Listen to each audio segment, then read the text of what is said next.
are the Advocacy Fellows, heroes voicing for and empowering young adults with learning disability.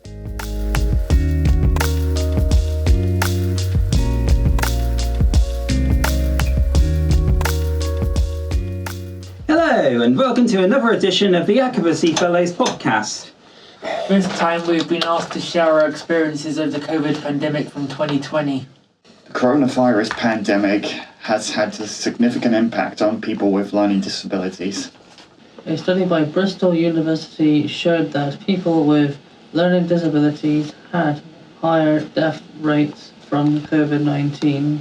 According to Public Health England, the death rate for people with a learning disability was 6 times higher from coronavirus during the first wave than the general population. Deaths were also spread much more widely across the age spectrum among people with learning disabilities, with far greater deaths in younger adults compared to the general population.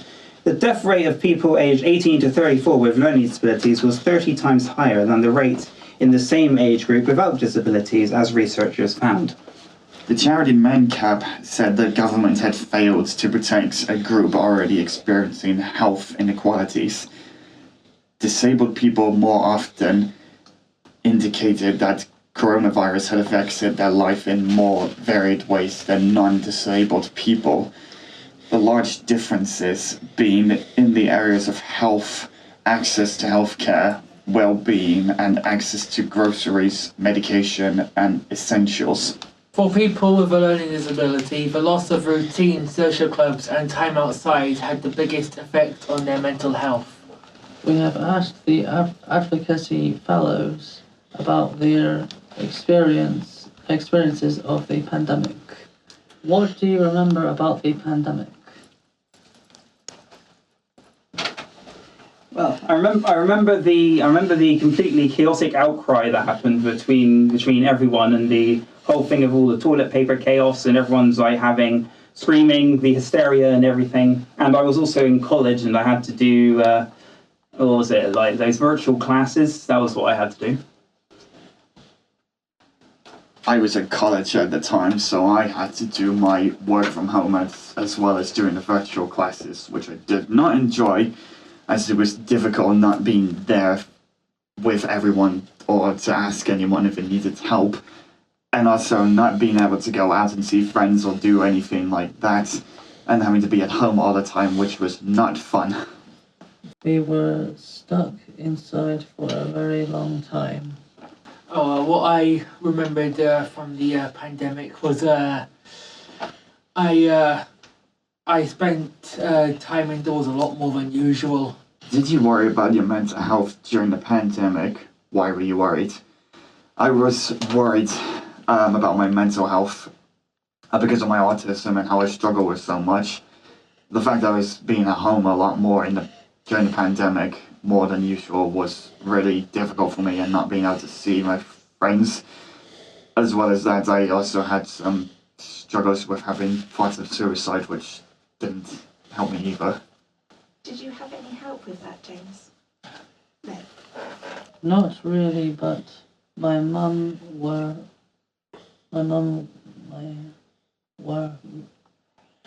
very ill.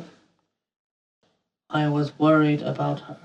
Oh, well, as for my physical health, I wasn't really that worried, but I think with my mental health, I worried quite a lot because whilst the pandemic was going on, I was having a lot of dark thoughts, and because I didn't really get to see my friends in person, I felt there was no way I could get any help or support from it. No, nothing really affected me that much because I'm usually at home anyway doing things, but I wasn't able to go and do my years in college.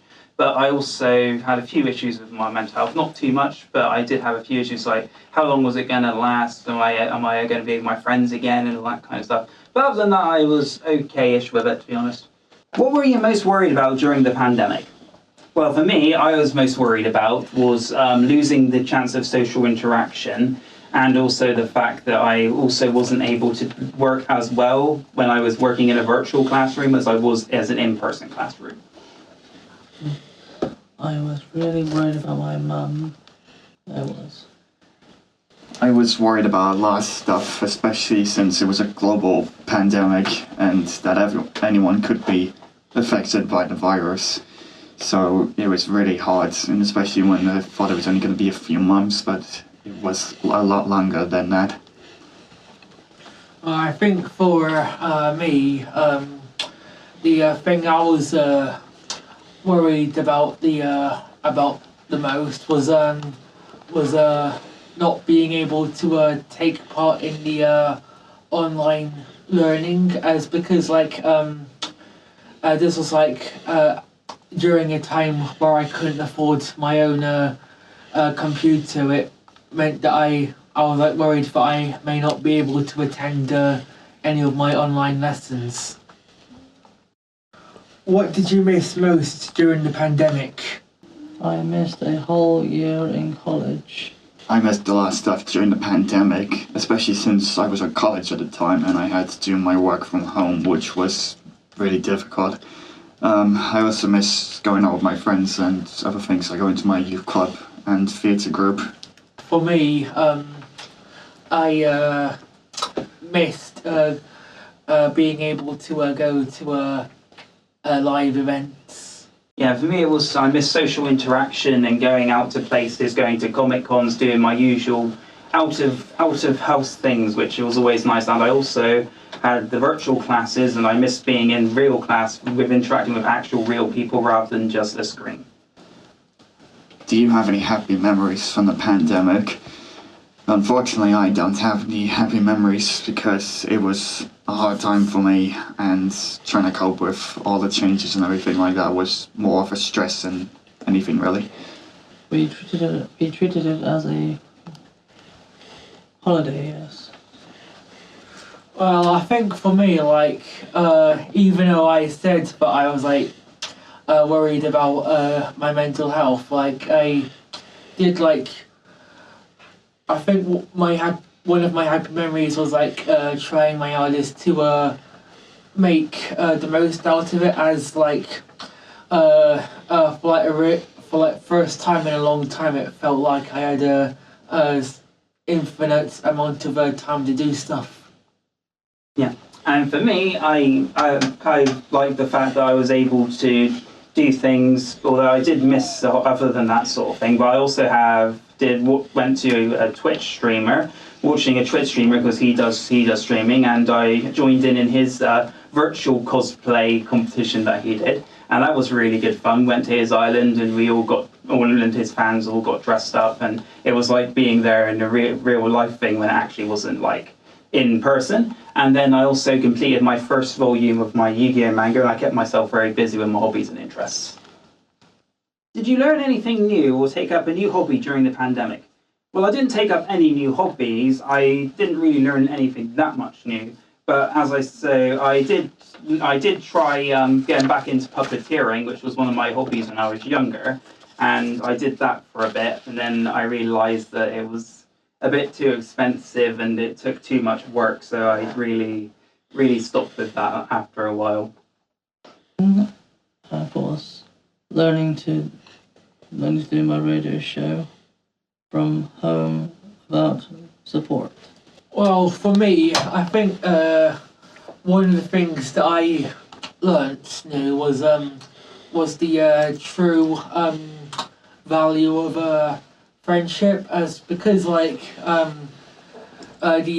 pandemic was going on for a bit too long. I was starting to worry that I may not be able to see some of my friends again. So what I did was I tried being a lot more committed when it comes to taking part in social events for when the pandemic's over, so I don't have to go through anything like that ever again. And I think when it comes to new hobbies, as I said earlier, I felt like I had infinite amount of time.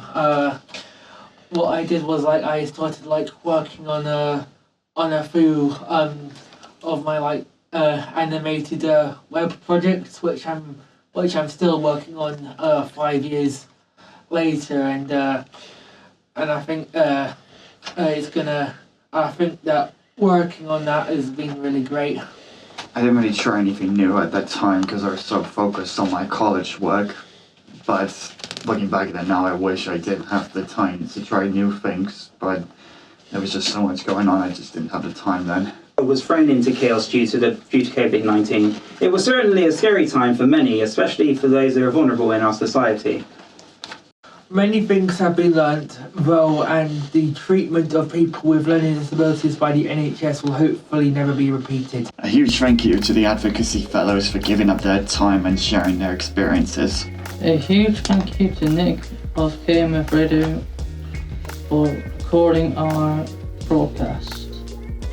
And most importantly, a huge thank you to you for listening. Remember, this is your podcast, and there is anything you want us to talk about, let us know. Till next time, goodbye! This video was produced by Discover Voices, part of Disability Cornwall and Isles of Scilly. To check out all of our content, simply search Discover Voices on YouTube.